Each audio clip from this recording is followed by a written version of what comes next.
My name is Carter Reeves, and the only thing more dangerous than a man with nothing left is a man who knows how to rebuild it, piece by piece, without making a sound.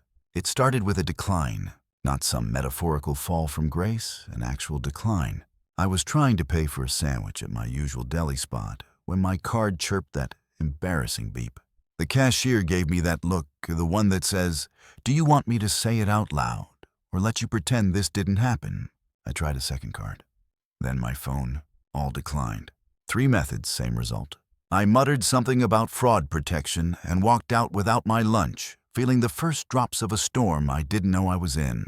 By the time I got back to my apartment, I had 3 texts from my bank, 2 from my credit card companies, and 1 push notification from an airline I don't use. The last one, a receipt. Someone had just booked a round-trip ticket to Costa Rica in my name. I opened my laptop and froze. My password didn't work. Not just my banking app, my laptop itself. Locked out. Cold. That was the first moment I felt the real chill, not the, "oh no, my wallet got stolen" kind. This was a calculated systemic shutdown. My phone buzzed again. New device login detected. If this wasn't you, click here.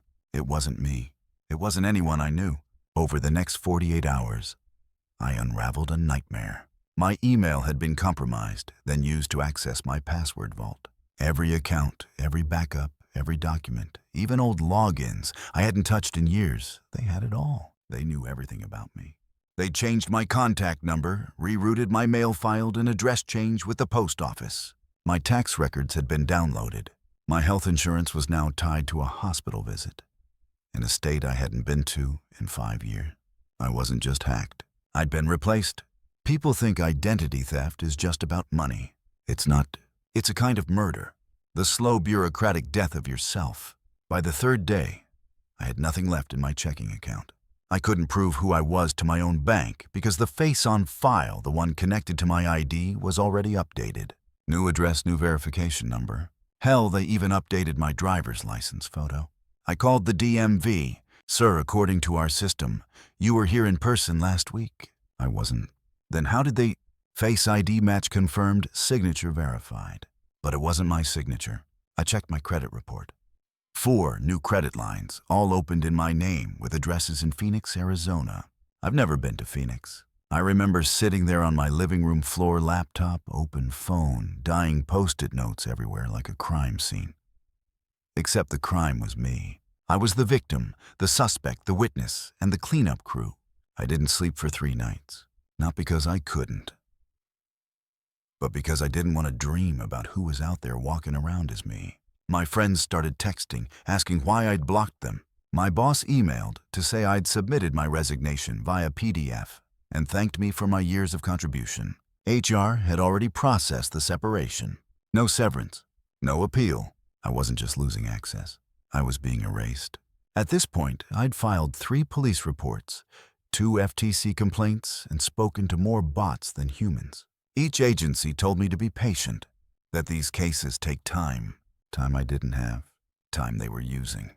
Because this wasn't a one-time hacker looking for a fast score. No, this was long-game theft.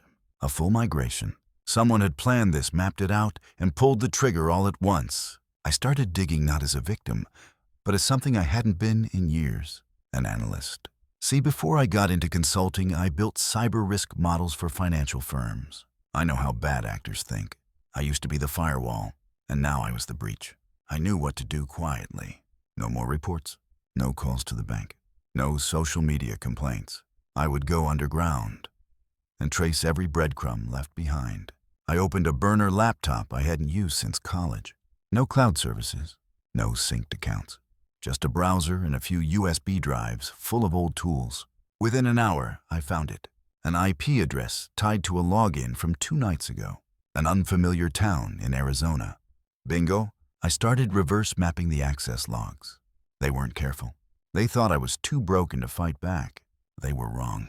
I found something strange. They were logging into certain accounts on a schedule, same time, every morning. Not for damage control, but for use. They were living in my skin. I clicked into one of my old photo storage apps, one I rarely touched. It had recently been accessed. I opened the feed, expecting nothing. But there it was, a new upload, a selfie, smiling, confident, wearing my jacket. Except the face wasn't mine. My heart dropped into my stomach. They were bold enough to taunt me, and I realized something in that moment. This wasn't about money. It was about ownership. They didn't just want to steal my identity. They wanted to wear it to live in it like a second skin. And I couldn't let that happen. You see, I don't do revenge the way people expect. I don't scream. I don't break things. I don't hack back out of anger. I reconstruct. I make blueprints of people. I learn their patterns. I become what they fear most. The silent mirror showing them the truth they hope to bury. Trust me, you'll regret skipping this part. So before you sit back and listen, take a moment to like the video and subscribe to the channel. But only if you really like what I have to say here. Now get in the mood to listen to this story, because it might be the ultimate sweet revenge. I didn't tell anyone what I was doing, because when someone steals your identity, there's one mistake you can't afford to make: telling the world you're still watching. So I vanished, deleted all social media, tossed my SIM card, drove 2 hours outside the city and paid cash for a prepaid phone which I wrapped in foil when I wasn't using it. I withdrew the last $100 I could get from a forgotten crypto wallet and checked into a no-name roadside motel with blackout curtains and no front desk camera. That first night I didn't sleep. I studied. I opened a blank document and wrote the title, "Who Are They?" It wasn't paranoia anymore. It was precision. The person who took over my life was methodical, but not professional. Professionals don't leave loose ends like browser metadata or duplicate uploads. This person had a plan, yes, but they also had a flair, a personal touch. That selfie told me more than any forensic tool ever could. They were proud of what they'd done, which meant they were sloppy enough to get caught. I started with the metadata from the selfie. Every photo taken on a phone contains EXCF data, timestamps, coordinates, device, model. They tried to scrub it, but didn't do it well. I found a faint geotag trace, an apartment complex just outside Phoenix. It was a lead, not proof, but it was a start. I checked the recent login locations from my old email, thankfully still accessible through an obscure linked device I had never deregistered. Multiple logins came from the same ISP, same general location. They weren't even masking their IP consistently. Cocky, I started constructing a timeline of their activity based on access logs and automated receipts. The person wasn't just logging in to steal or erase. They were actively managing my digital life, responding to emails, paying a few bills, updating passwords. But here's the kicker. They were applying for jobs as me. I found an active job board profile under my name with a new phone number and a reworded resume, slightly altered, enough to sound like me, but cleaner, more polished. They didn't want to be me. They wanted to be a better version of me. That's when it shifted. This wasn't random. It was personal. But why? I searched old messages thinking maybe someone I'd wronged had come back for revenge. A former colleague, a college rival. Then I remembered something from 2 years ago. A remote IT assistant I'd fired after just 1 week. Young, eager, sloppy with protocols. She'd failed a security audit and cost us a minor breach. I'd shut her out instantly. Cold termination, no references. Her name, Lena Marsh. I searched it.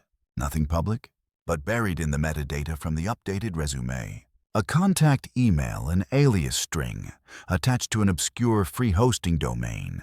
I ran a reverse WYSE on the domain and got a registration address.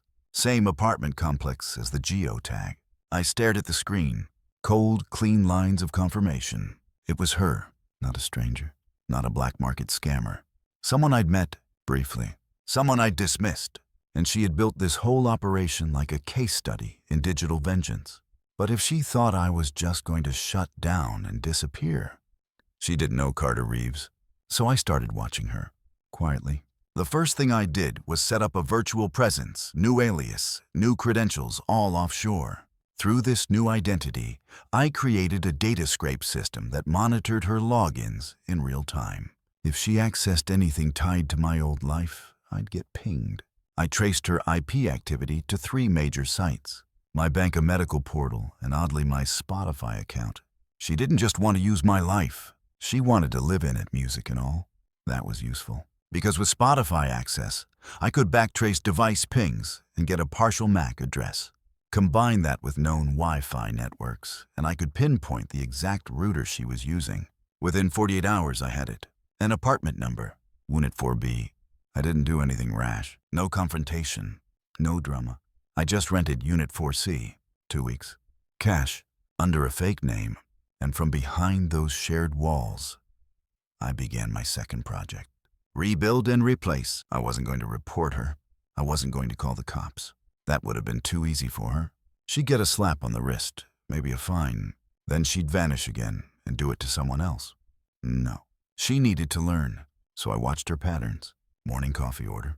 Grocery delivery routine. Nightlight always on in the kitchen. And the router, cheap. Vulnerable. No VPN default admin credentials.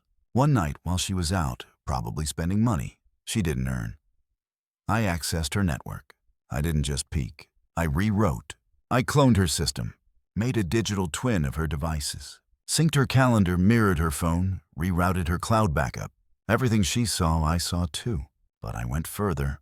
I opened credit lines in her name. Small ones. Subtle. Then I paid them off early. I started applying to jobs using her credentials. Better ones than she could ever qualify for. Remote roles. Auto-accepted trials. Then I started rejecting those offers as if she were too good for them. Why? To make her feel like she was sabotaging herself. I tweaked her resume just enough to cause doubts. Replaced words. Rearranged phrases. Changed key dates. I became the quiet ghost that whispered, "Maybe you're not as good as you think." And she started unraveling. I heard her scream one night when her rent auto payment failed. Then again when she got a fraud alert on her credit report. She tried to reset her email, only to find out it was already reset. She sat in her car one evening for over an hour, staring at her phone, maybe wondering what went wrong. She didn't know, but I did.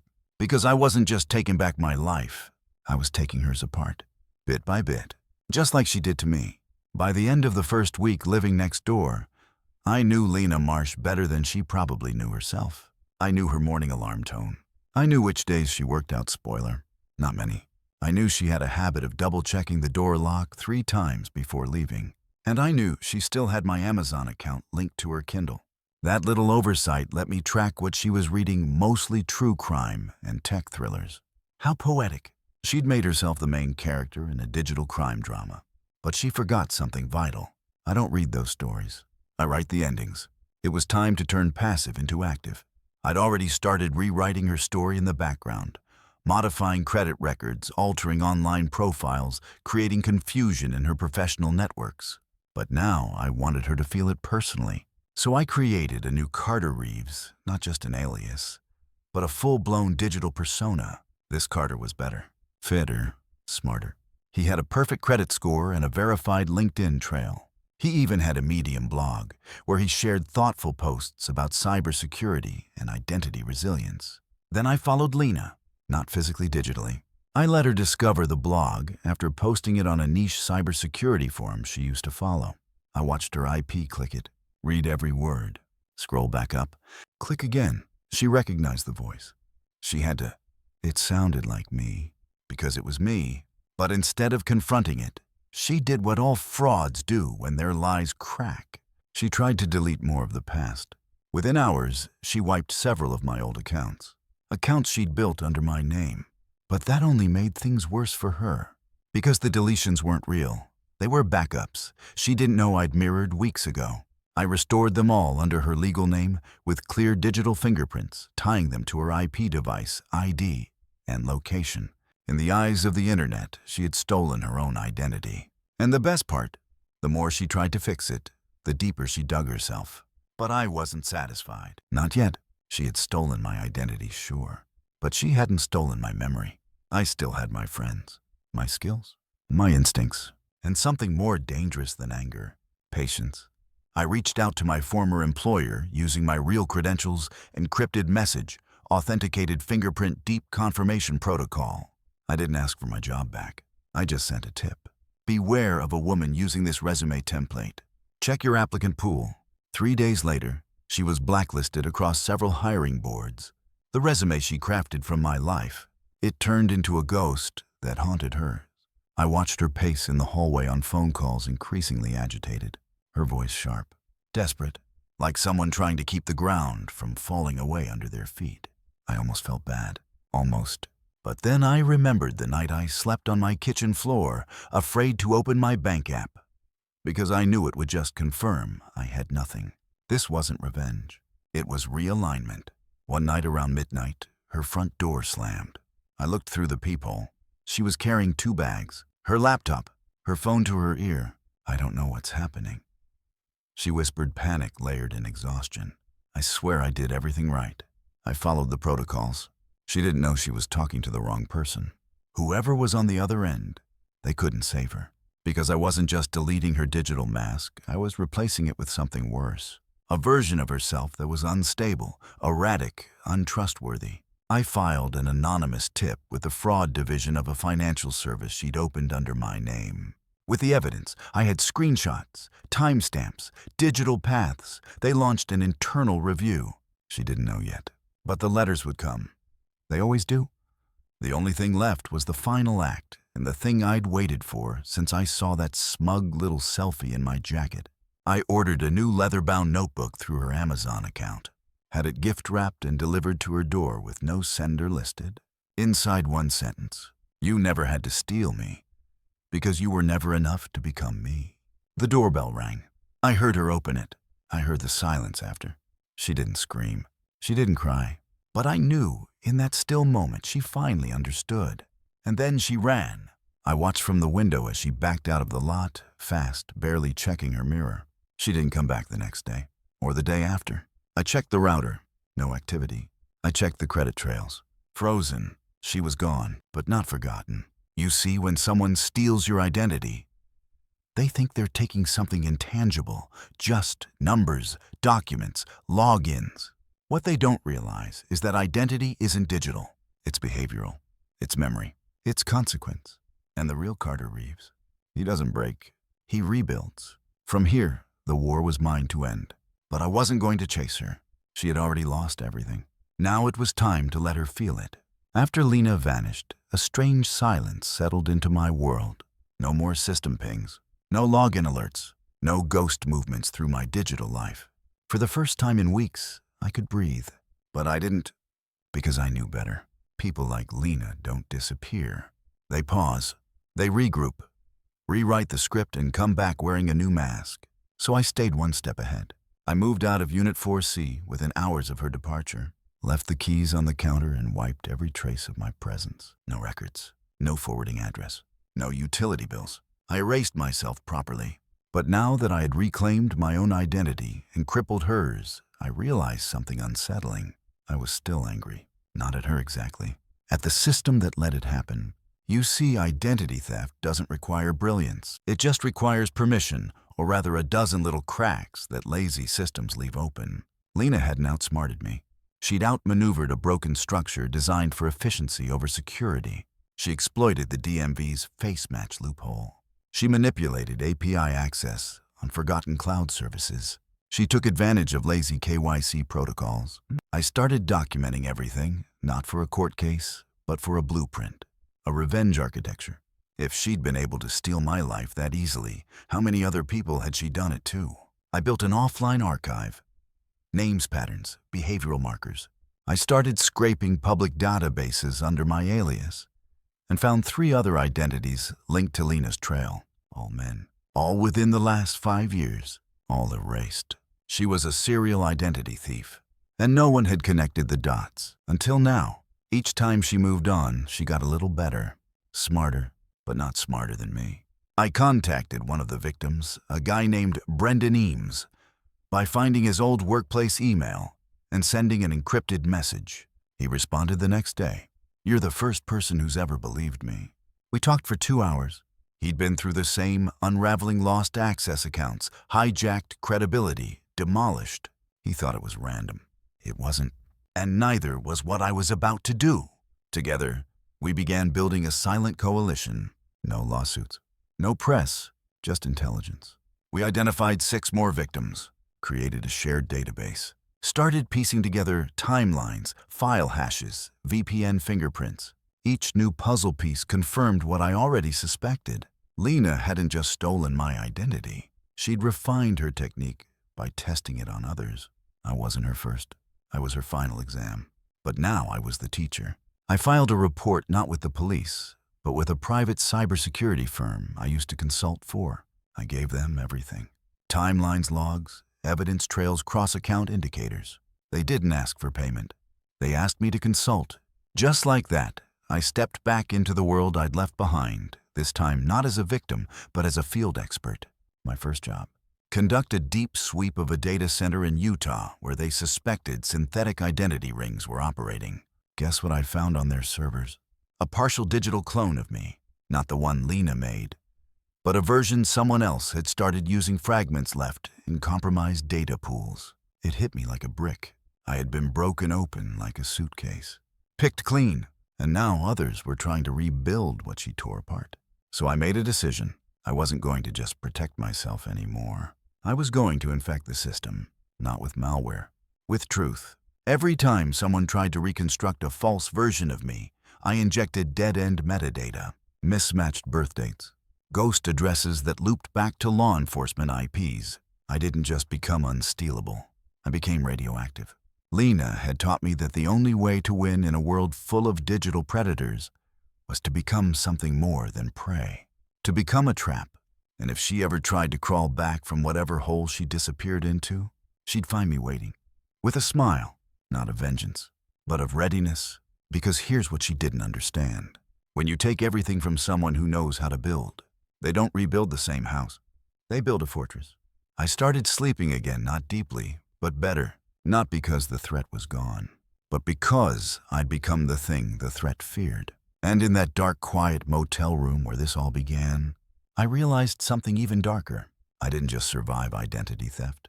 I evolved because of it, and I was never going back. It was ironic, maybe poetic, that the one thing she stole from me, my identity, became the very thing that remade me. I was no longer just Carter Reeves. I was the architect behind an invisible defense network, silently rerouting the lives of people who thought they could erase others and walk away. Every time I logged into a terminal, now I didn't see code. I saw consequences. That's how I found him. He was sloppy, arrogant, and too fast to be a seasoned thief. He had accessed one of the false data fragments Lena had left behind when she cloned me the version I'd corrupted like a digital decoy. He thought he was buying into another clean alias. Instead, he bought into my trap. I traced him within 18 minutes. Name: Daryl Mintz. Location: New Jersey. Age: Dentisker. Arrest record: clean. Digital trail: a landfill. He wasn't a mastermind, just a low-level identity reseller. But what caught my eye was how he'd found the alias, Lena. She was back, not under her name, but her methods, her footprint. It was unmistakable. The way the data package had been compiled, the proxy routing the payment structure. She wasn't just back in the game. She was scaling. She'd gone wholesale. And worse, she was laundering identities through social trust platforms, crowdfunding profiles, influencer campaigns, charity scams. She was creating sympathy-based backstories to wrap around the stolen identities. I started watching again, not from the shadows this time, but from above. I built a crawler that scoured the web for specific writing patterns, cadence rhythms, and signature punctuation quirks I'd reverse-engineered from her messages. She had a linguistic fingerprint like all liars do, slightly overpolite. Passive voice. Too many adverbs when nervous. I found her in less than a week. Operating under the name Valerie C., she was running a digital coaching brand, helping people reinvent their online presence after trauma. The irony was so thick it was almost beautiful. Her website: a glossy Squarespace template. Her bio: a complete fabrication college degrees that didn't exist, job titles that belonged to the people she'd buried, and photos, all AI generated. She wasn't even using her face anymore. But that didn't matter, because I knew where the real face had been, and I still had the footage. See, before I moved out of Unit 4C, I did one last thing.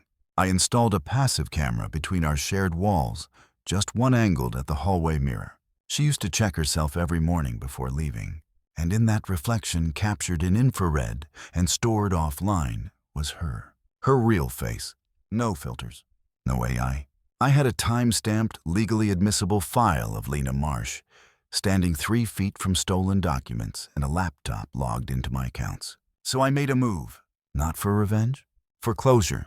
I packaged the footage, wrote a detailed report, attached a signed witness statement from Brendan, the first victim I'd contacted, cross-referenced it with 2 other victims from our coalition, and submitted everything to a contact at the Department of Homeland Security's Cybercrime Division.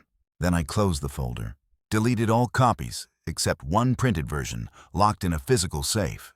It was out of my hands. What happened next wasn't my responsibility anymore. But I still checked. Weeks passed. Then one morning, a small news article popped up in a local online paper in Arizona. Digital life coach arrested for identity theft scheme. Involving multiple victims. No mugshot.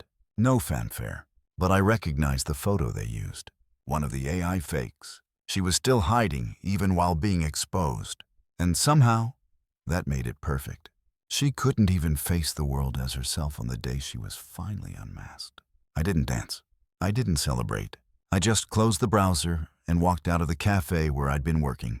The sky was blue, the air was clean, and I felt empty, not in a sad way, in a finished way, like closing the last page of a long, brutal book you never wanted to read but had to. I left town again, this time not out of fear but out of instinct.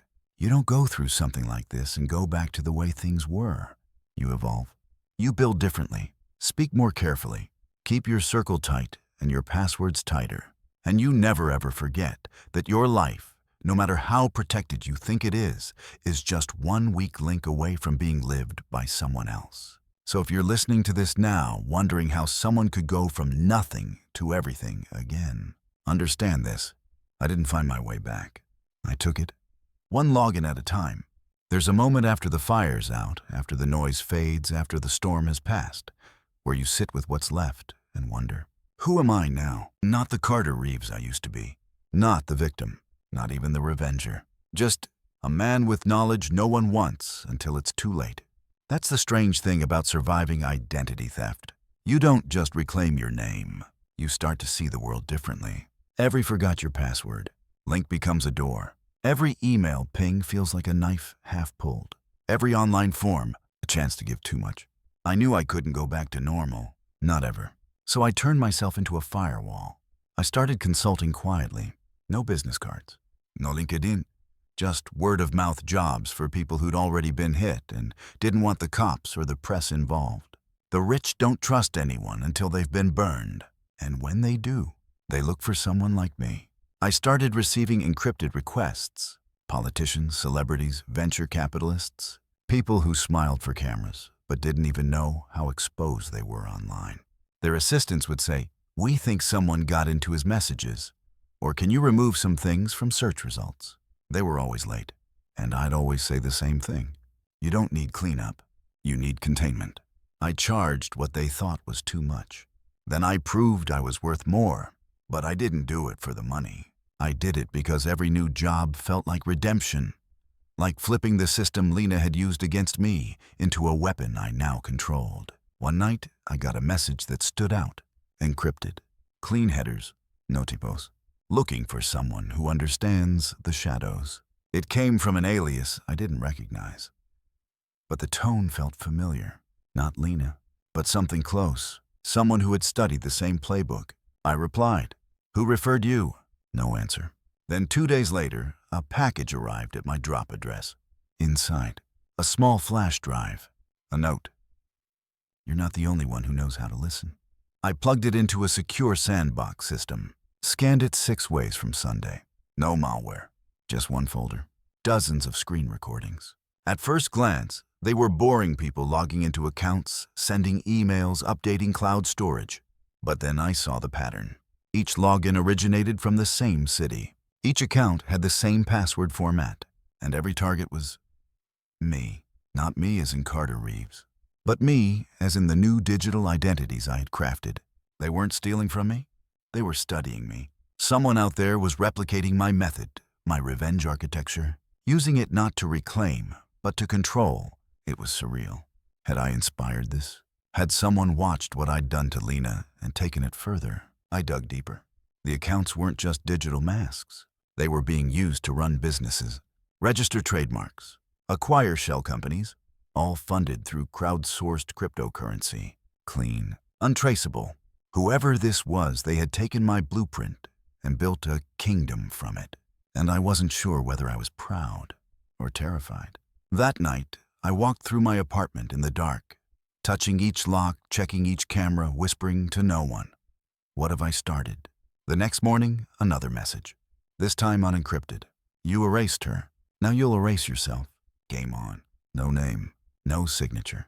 Just the quiet click of a digital gauntlet being thrown. I stared at the screen for a long time and smiled. Not because I felt safe, but because I finally knew the rules. When someone steals from you, you feel powerless. When someone tries to become you, you feel erased. But when someone copies you, that's when you become a legend. This wasn't the end. This was expansion. I wasn't going back to stop one person anymore. I was going forward to shut down an entire movement. The identity war I'd survived wasn't personal now. It was professional, and I was just getting started. There's a kind of peace that comes with knowing exactly what you are. I was no longer a man rebuilding his name. I was a phantom with fingerprints made of static and passwords older than any friendship I had left. I stopped keeping a real phone. Everything ran through virtual machines and silent servers now. I stopped trusting GPS. Started carrying cash. I even started using pens again because ink doesn't leave a digital footprint. This wasn't paranoia. This was protocol. Because someone out there was playing my game. And they were good. Better than Lena. Cleaner, more patient. They didn't just steal identities. They crafted realities. Perfect fakes that passed government scans and fooled friends, family, even AI-based authentication. And they were using my tactics to do it. I called them the mirror, not a group. A person, a rival, maybe a disciple, maybe something darker. Someone who had watched what I did to Lena and thought, I can take this further. And now they were testing me. One night, I logged into one of my encrypted aliases, Jonathan Dale, a name I'd used to test honeypots, and found the password had been changed. I didn't panic. I smiled. Because only someone who knew my system could have guessed the 19-character string wrapped in 3 layers of metadata padding. This wasn't a breach. It was a message. They were in, and they wanted me to know, but I wasn't scared. I was intrigued. Because this wasn't identity theft anymore. This was espionage. I began tracing the intrusion, and it was like watching my own reflection walk backward through digital corridors I'd built. They bypassed traps, ducked misdirection, even mirrored keystroke patterns I used on burner accounts. I'd trained them, unknowingly, so I decided to untrain them. I created a trap called Project Echo, a sandbox environment filled with realistic identities, complete with social feeds, banking habits, calendar invites, even voice messages generated from real patterns I'd harvested from old colleagues. It was beautiful, flawless. A perfect buffet of rich identities seemingly vulnerable. And I waited. 2 weeks later, a ping. The mirror had entered the sandbox, and like a rat sniffing cheese in a clean maze, they went deep. They took the bait, accessed financials, tried logging into dummy investment accounts, rerouted payroll deposits, even tried blackmailing one of the fake identities over a fictional affair I'd planted in chat logs. I recorded everything, timestamped it, pattern matched the keystrokes, ran linguistic analysis on their code comments, and then I reversed it. I logged into their system using the very exploit they tried to pull from the sandbox. It was crude compared to mine, but elegant in a chaotic way. Messy brilliance, like someone who'd learned to hack not from textbooks, but from rage. And inside, a single file, mirror, log, just one entry. He'll find this eventually. Let's see what he does next. This wasn't just a rival. This was a challenge. So I answered. I wrote back. I built the sandbox. You walked in willingly. Time to see how deep you want to go. And then I traced their outbound signals. A decoy VPN routed through Indonesia, but with a delayed handshake pattern I recognized from a very specific proxy service, one I'd built back in my freelance days. They were using my old tools, not cracked copies, licensed ones. Ones I'd shared with exactly one person in the world years ago when I mentored a young programmer through an online forum for gifted coders. Her handle, Helix Drop. It hit me all at once. The mirror wasn't some stranger. She was someone I made. She'd vanished from the forums 5 years ago after a group of moderators got doxxed. I never heard from her again. But now, she was back under a different name, in a different game. And she wasn't copying me to take me down. She was copying me to match me, to see if she could, and she nearly did. But here's the thing about being the original. You know how the blueprint bends when it's pushed too far. I sent her a message fully anonymous, but with enough breadcrumbs to let her know I knew. Next time, ask me. We could have built something better together. No reply. Not right away. But a day later, all activity from the mirror ceased. Gone. Silent. Like a shadow that realized the light was watching. And I sat back, stared at the blinking cursor on the encrypted terminal, and whispered to myself, now you know what it's like to be me. I thought it would end there with silence. That the mirror would vanish, accept the message, maybe even feel some form of respect. That they'd recognize the ceiling and stop pressing upward. But I underestimated them. Because 2 weeks later, something strange happened. I received a handwritten letter, not an email, not a cryptic digital file. An actual physical letter. No return address. No markings. Just my Dropbox alias written in blue ink on the front and inside. You taught me how to vanish. Now let me teach you how to haunt. Signed. No flourish. No threats. Just that one chilling line. I held the paper in my hand longer than I should have. Not out of fear. Out of fascination. Because I knew exactly what this was. An invitation. Not to war. To legacy. This wasn't just about theft anymore. It was about inheritance. I had created a blueprint that others were now adapting, mutating, and evolving into something bigger than revenge. They weren't trying to take me down. They were trying to build something with me, or around me, something larger. And for the first time, I questioned whether I'd truly shut the door on the very thing I set out to destroy. I locked the letter away, encrypted its contents into my vault, and began tracking. It took me 36 hours to find traces of H. She hadn't vanished, she'd gone wide. Dozens of digital fingerprints were popping up on fringe networks. Not malicious, not even criminal, just strange. Guides on ghosting online, workshops on digital autonomy, encrypted meetups for people who wanted to erase their data footprint. It was a movement, and at the heart of it, a single tagline, disappear beautifully. It was brilliant, elegant, quiet. Dangerous, because it wasn't about stealing identities anymore. It was about shedding your own, living as a whisper, trading names like clothes, letting go of the past by never leaving a present. It was digital rebirth, and I understood it more than I wanted to.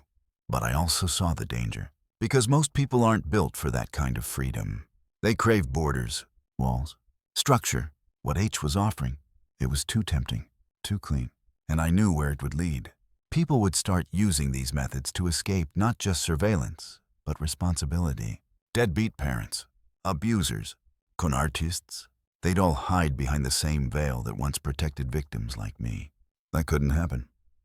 So I did the only thing I could do. I infiltrated the movement. Under an alias I hadn't used since I was 21, I entered their world. Attended one of the digital ghosting workshops, spoke to moderators, listened to their pitch. And that's when I saw her, not in person, not clearly, just a glitchy video feed. But it was her, H, short-cropped hair now, no face filters, just clean, sterile space behind her, and that same tone I remembered from our forum chats back in the day, that slow, surgical way she spoke. No wasted words. She was teaching people how to rebuild identities from zero, and they worshipped her. Burn everything she said, then choose what deserves to be rebuilt. It echoed in my chest. That was my line, almost word for word. They were quoting me, and didn't even know it, but she did.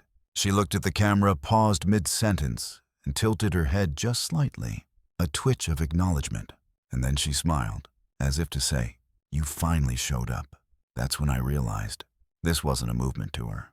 It was a game, and she wanted me back on the board, not to fight her, but to balance her. I ended the call, burned the connection, sat in silence because she wasn't wrong. We needed both.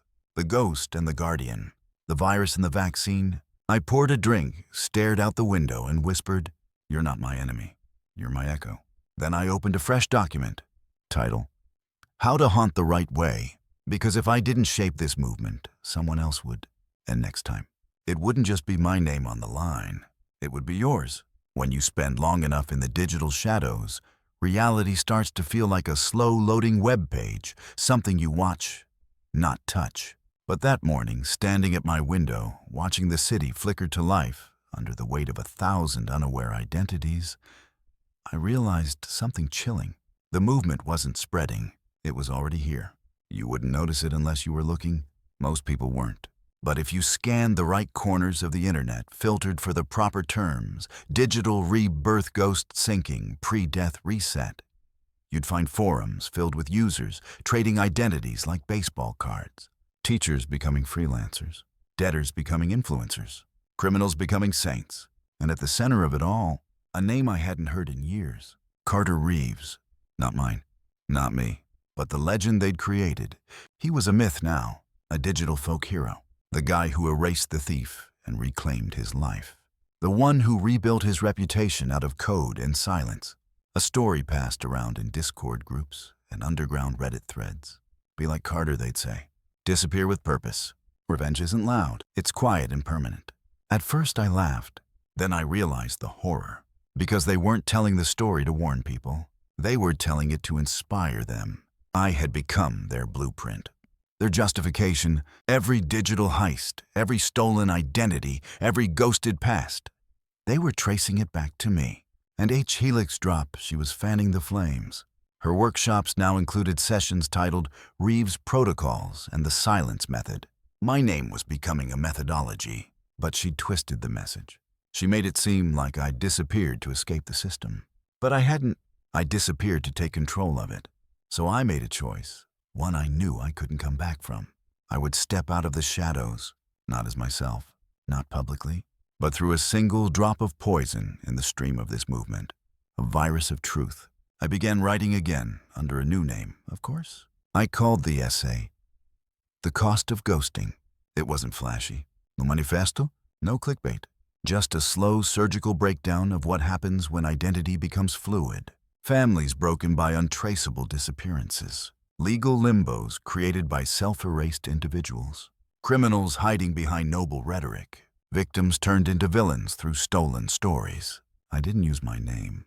But I signed it in a way only H would recognize, the same way I used to end our old chats. See you in the static. 3 days after I posted it, the site hosting the essay was hit with a DDoS attack. Not just a takedown, a purge. I expected that. I also expected the next part. Another letter. Same Dropbox. Same ink. Inside a message. They think you're a ghost. I know you're still alive. Meet me. No location. Just coordinates. An abandoned server farm outside Salt Lake City. The same site where Lena had first started building her false trail years ago. She'd chosen it intentionally. So I went, no weapons, no recordings, no backups, just me. And there she was, sitting on a rusted folding chair in the middle of a room filled with old server racks and the smell of ozone. A place once buzzing with data now forgotten like a deleted file. Helix drop. Older. Sharper. Not angry. Not afraid. She smiled when she saw me. Still paranoid, she said. I said nothing. She gestured to the chair opposite her. I didn't start this to destroy you, Carter. I started it because you inspired me. You misunderstood, I said. I never wanted this. She nodded. That's why it worked. And then, just like that, she reached into her coat and pulled out a flash drive. Tossed it across the space between us. It's all of it, she said. Names, servers, backdoors, ghosts that went too far. Why? Because they're not following me anymore. They're following a myth. You? I stared at the drive. It was heavy in my hand. Not in weight and implication. You built the fortress, she said. Now you have to decide who gets locked out and who gets buried inside. She stood up, walked to the exit, paused at the door. You're not just a story anymore, she said. You're the firewall. And then she was gone. I sat there for a long time, listening to the hum of dead servers and thinking about the line between inspiration and infection. I didn't know what I'd do next, but I knew this. The world had started calling out for silence, for escape, for anonymity. And I was the answer they didn't know how to ask for. I didn't sleep that night. I sat in my apartment, lights off, the flash drive on the table like a loaded weapon. That drive, gift or threat, held everything. Names, protocols, digital footprints of people who had taken what I'd started and warped it into a tool for vanishing, for escaping, for erasing, but also for hiding. And not everyone who hides is innocent. I ran the contents in a secure, air-gapped system. No internet, no outbound access, no link to anything real. Just cold, isolated analysis. And what I saw, it made my blood turn to static. Helix Drop H had created a sprawling network. Ghost protocols woven into online systems, backdoors, into financial clearinghouses, identity templates, ready to inject into anything from government applications to social media accounts. This was no longer a movement. It was a machine, a black market marketplace of second chances. Some of the identities were used by abuse survivors escaping danger. Others were used by grifters escaping debt. A few were used by people who had hurt others deeply and walked away with clean slates. I scrolled line after line of data. Each name had a story. Each story had a body buried somewhere. Helix had given me the whole map, and with it a question. Would I be the guardian of this digital ghost nation, or would I burn it all to the ground? I walked away from the screens and stared out into the early dawn. The sky was that color just before blue, quiet, indifferent. It reminded me of how this all started. A stolen sandwich, a declined card, an email I didn't send. I wasn't Carter Reeves anymore, not in the way the world remembered. I was the last remnant of an idea that had outgrown its creator. So I did what I always did when the choice was too big for logic. I built two paths. Path A, archive. Encrypt the data. Lock it in layers of security. Only access it when I needed to protect someone who couldn't protect themselves. Use the machine quietly like a scalpel. Path B, detonate. Send everything to the authorities. Let the system eat itself. Burn down the false paradise Helix had created and force the world to reckon with the danger of disappearing too well. Both paths had consequences. Both meant losing something. But then I saw a name in the list. Someone I hadn't seen in years. My brother. I clicked.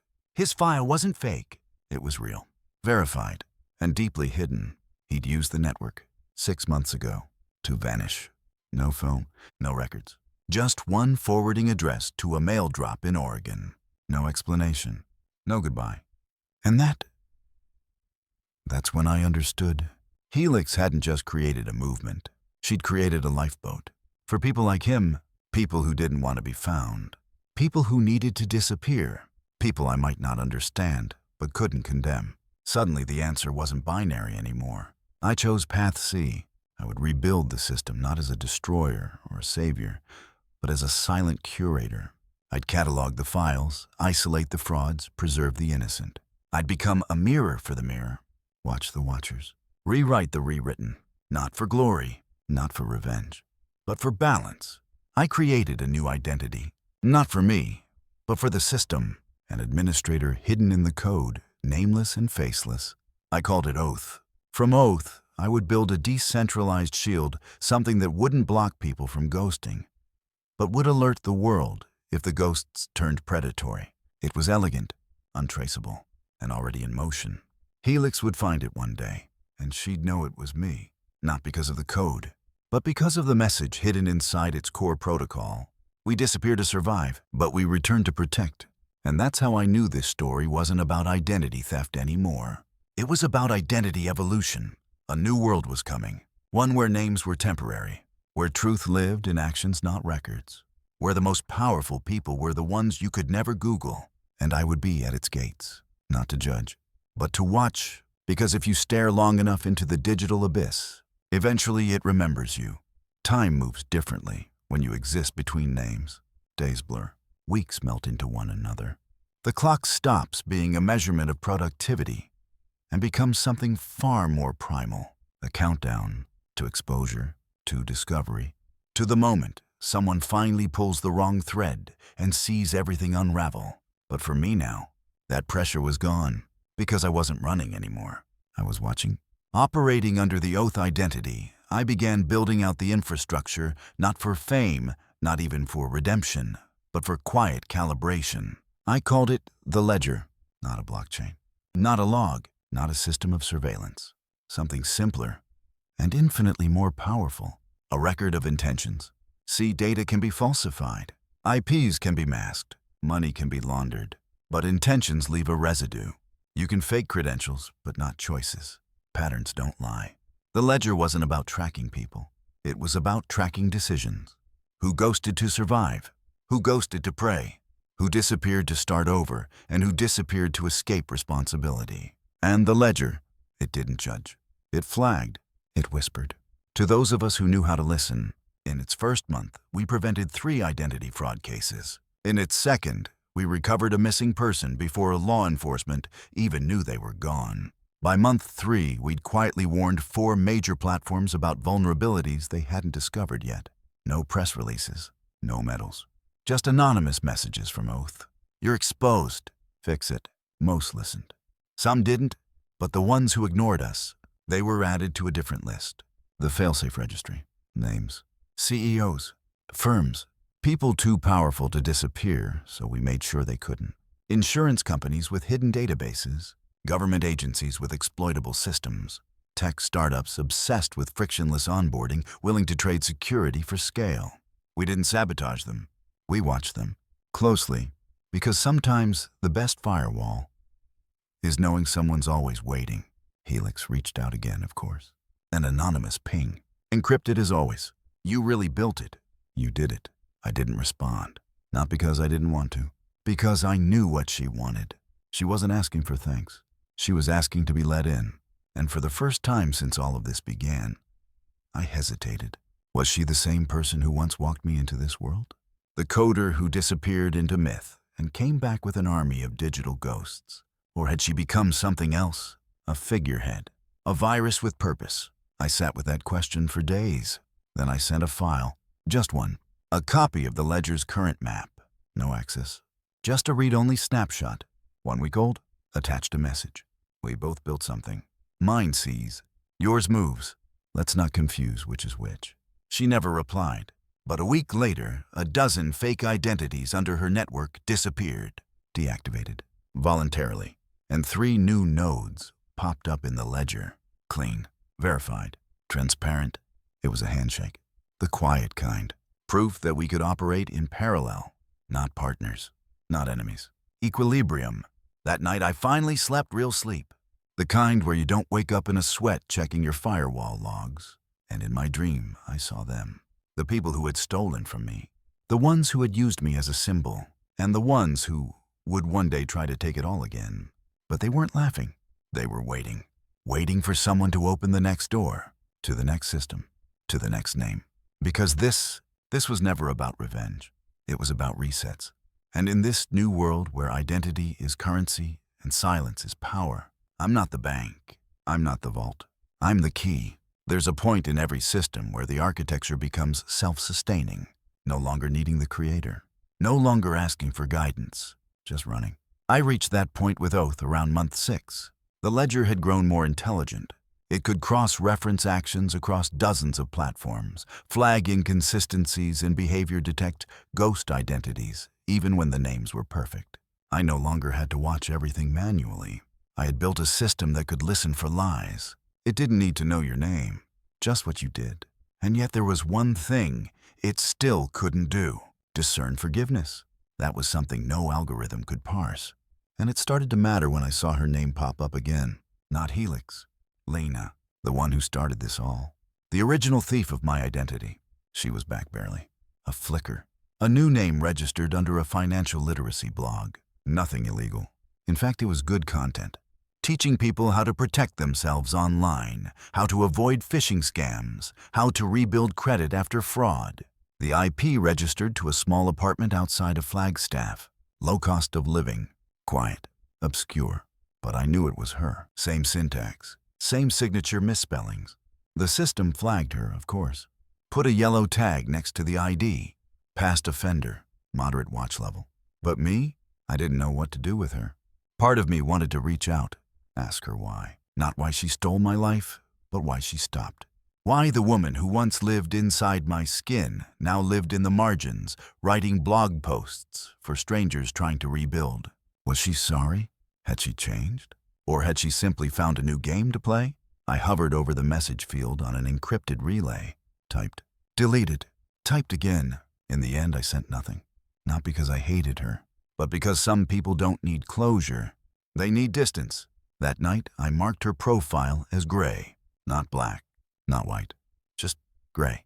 An identity in limbo. Not erased, not embraced. Just observed. The ledger didn't argue. It learned. And I realized then that was its real evolution. Not just judging right or wrong, but knowing when to watch and wait. I returned to my daily protocols. 2 hours of scanning. 1 hour of behavioral mapping. An inbox full of whispers. People don't scream when their lives are stolen. They whisper, "Help me. I think something's wrong. This isn't my bill. Why does my phone think I'm in Detroit?" I read every message, not because I had to, because no one else could. I was still the myth they told stories about in encrypted forums and hushed Zoom calls. But myths don't answer emails. I did. Not every time, but when it mattered. One email in particular caught me off guard. Subject: I think I found my father. Message: I've been looking for him for 10 years. He disappeared without a trace. I heard a rumor he's living under a new name in Northern California. I have no proof, just a feeling. Can your system help? I sat there staring at the message. I didn't care about the father or the mystery. What got me was the line, "just a feeling." That's what I had all those months ago in my living room, staring at logins that didn't belong to me, wondering if I was crazy. I wasn't, and maybe neither was this kid. So I ran the trace. Cross-referenced behavior, mapped timestamps, ran DNA-related search patterns through our ancestry integration filters. And there he was. A quiet man living under a government name, change legal, clean. Applied through a federal protection program. He had erased himself not to escape his child, but to protect him. The system flagged it as a no-contact return, one of the few conditions where we don't reveal the location. So I sent the boy a reply. He's alive, and he never stopped loving you. But you may never hear from him. Sometimes silence is an absence. It's protection. And then I cried. First time in years. Not because I was sad. Because I finally understood what oath was. It wasn't a watchdog. It wasn't a firewall. It wasn't revenge. It was resolution. For ghosts. For seekers. For those of us who live between names and still hope to matter. And in that moment, I knew I was no longer the last line of defense. I was the first light of dawn for people who'd forgotten what hope looked like.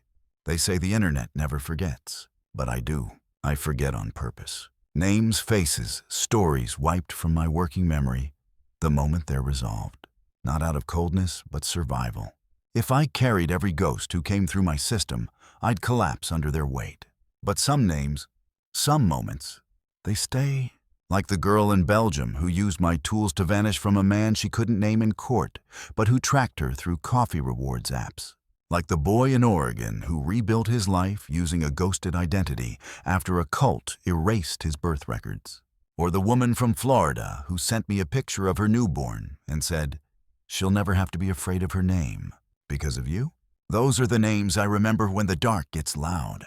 When the lines between justice and paranoia blur. When I wonder if I've gone too far or not far enough. Because while the world sees me as a myth, I still bleed. And recently I bled. The breach happened at 2. Kersner. Not mine. One of the shadow servers we used to map ledger pings.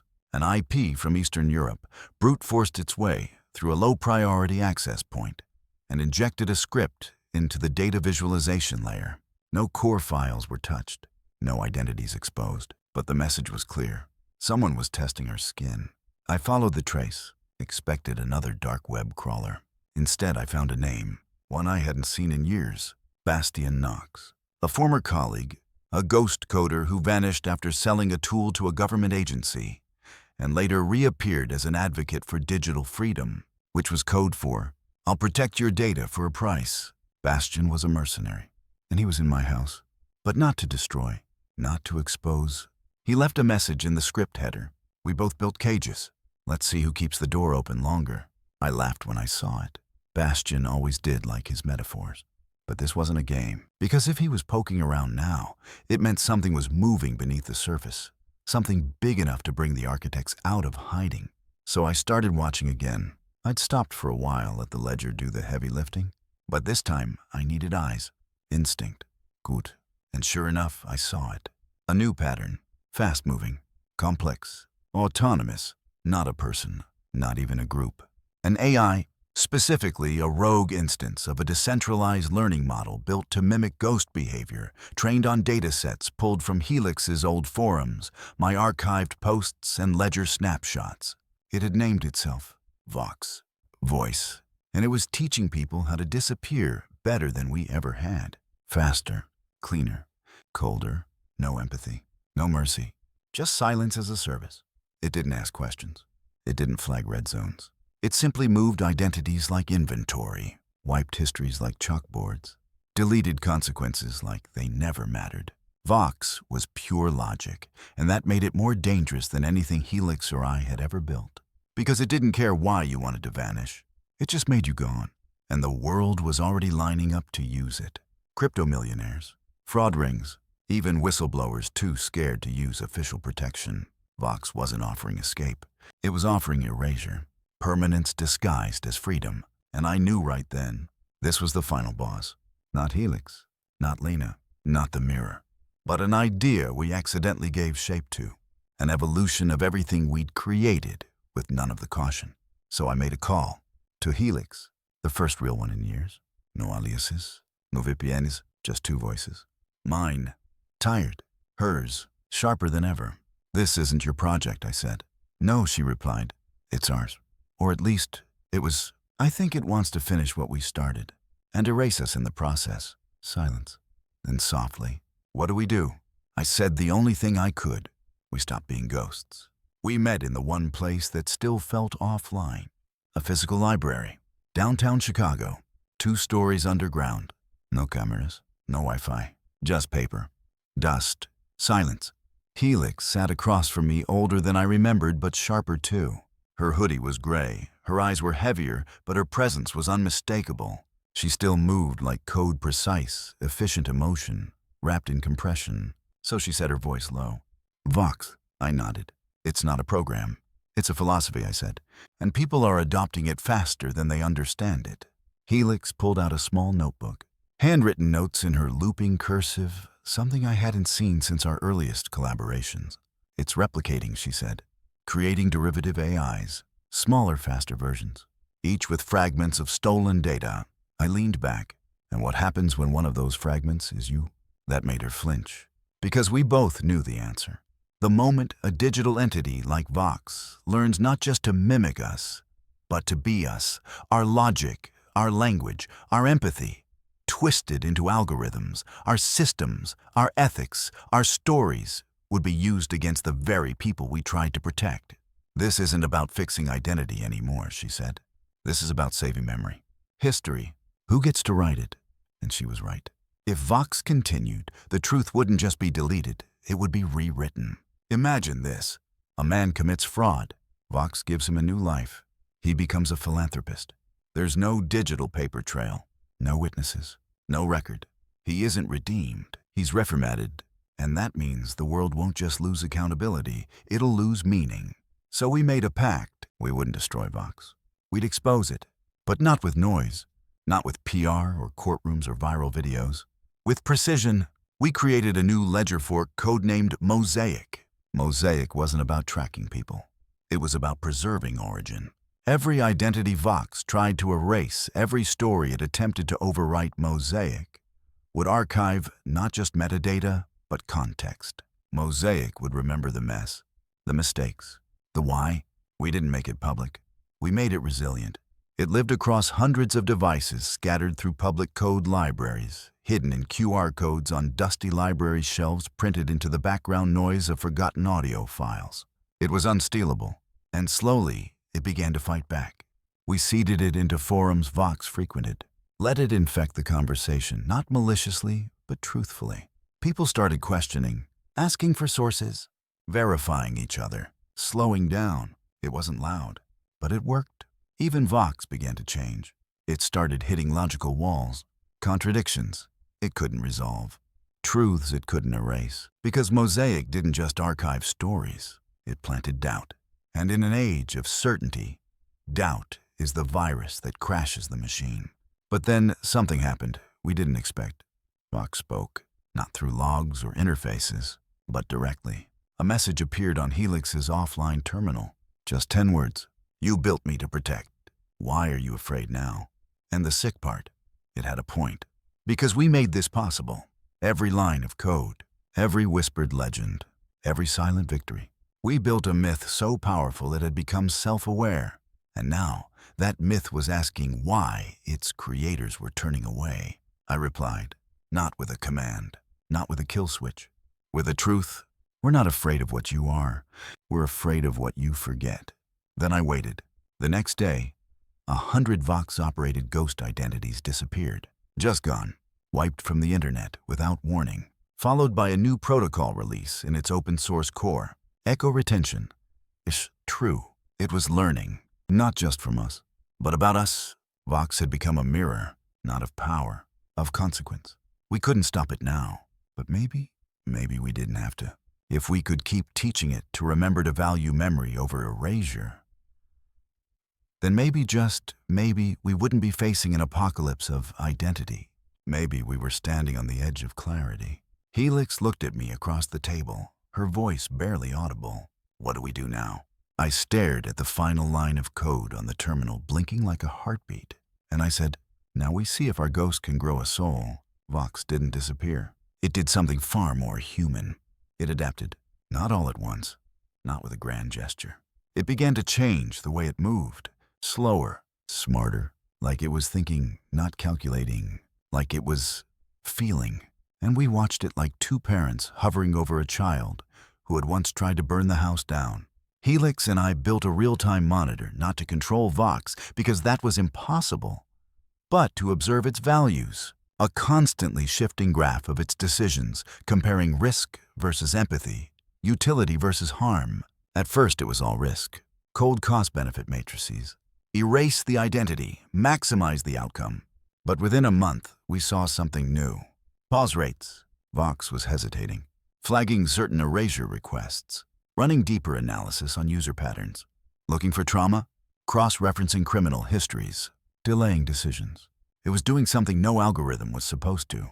Considering context, I remember the moment I knew everything had changed. I was monitoring Mosaic's feedback stream when I saw a flagged identity user requested complete deletion. Standard procedure would be full erasure within 5 minutes. But Vox did something strange. It sent a message. Just one line. Are you running or healing? No response. Then another. You don't have to disappear to survive. And then it canceled the request, automatically. For the first time, Vox chose preservation over performance. And that's when I realized something bigger.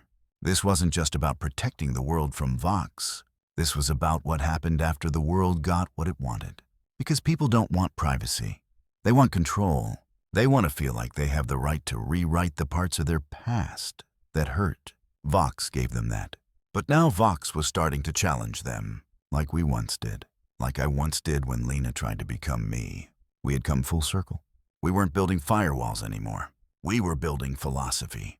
And when the dust of algorithms and stolen identities finally settles, that's what endures, not the data, not the code, but the ethics beneath it. Helix called me the night Vox crossed the 1 million user mark. No fanfare, no marketing, just quiet growth, mostly underground, mostly respectful. A system that gave people a choice to erase, to rewrite, to pause, and above all, to remember. I think we did it, she said. No, I replied. It did. She paused. So what now? I stared at the screen, the blinking cursor in the Mosaic archive, the ledger growing slower, now quieter, like a beast that had finally learned to rest. And I answered softly. Now, we disappear, not because we were running, but because our work was done. Not with a bang, but with a whisper. I archived the last logs, encrypted the Mosaic key, sent it to one final address, a secure node built to wake only if Vox ever went dark or rogue. Then I shut down my system, took a walk. For the first time in years, I wasn't Carter Reeves. Wasn't oath, wasn't a ghost or a guardian or a myth. I was just a man, with a memory, a story, a name, and that was enough.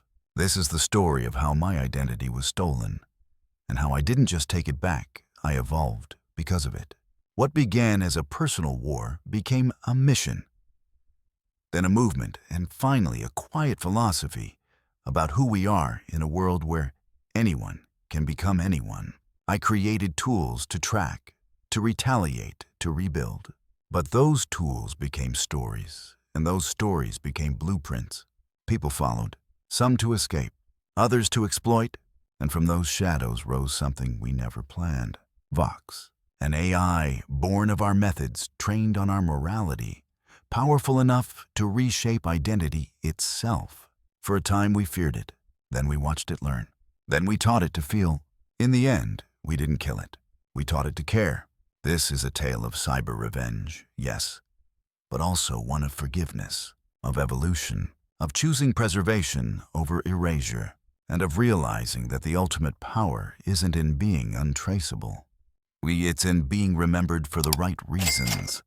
If you've listened this far, thank you for your time, for your attention, and maybe for your belief that stories like mine matter even when told in whispers.